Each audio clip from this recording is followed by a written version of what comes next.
Ayan guys, for today's video guys, ang amon ulam for dinner atay sa manok. Amon na bakal litid kay maayayuin pamasada, kay nagbakal syanto nga dinner, breakfast kag lunch sa akon estudyante na pasaway. Dapat maigawa siya na reserba para buwas na sura niya. Breakfast and lunch. Yan. Yan ang akong mga sahog, ang akong mga lamas guys. Ayan, yun lang. Flex ko lang ang aming ulam for dinner. Diyos ko, dugay-dugay gayud. Mga tulo kasi man, naamo naman kami nakatilaw naman sandi na atay sa manok. Kaya wagang puro biyahe si Tid. Ayan, thank you sa blessing. Yun lang, thank you for watching, bye-bye.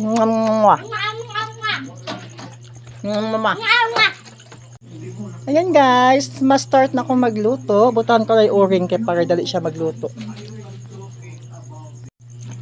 Ayan guys, sabay-sabay ko na pagbutang guys an mga lamas kay waran mag-video.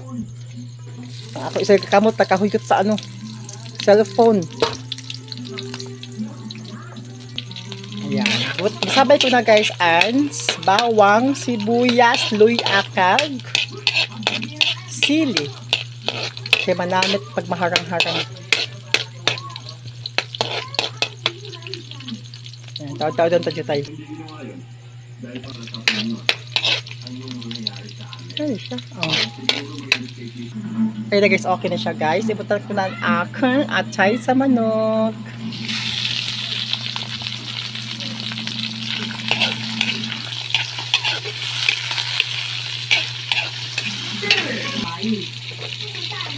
Kutakan ko ng paminta guys na bilog. Ayan, dahon.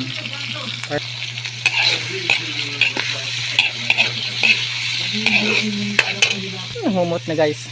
Tapos pututan ang aton tuyo.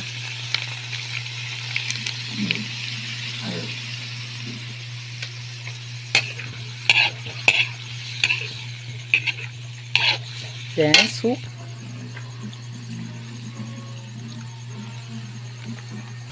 Yan ang ating seasoning.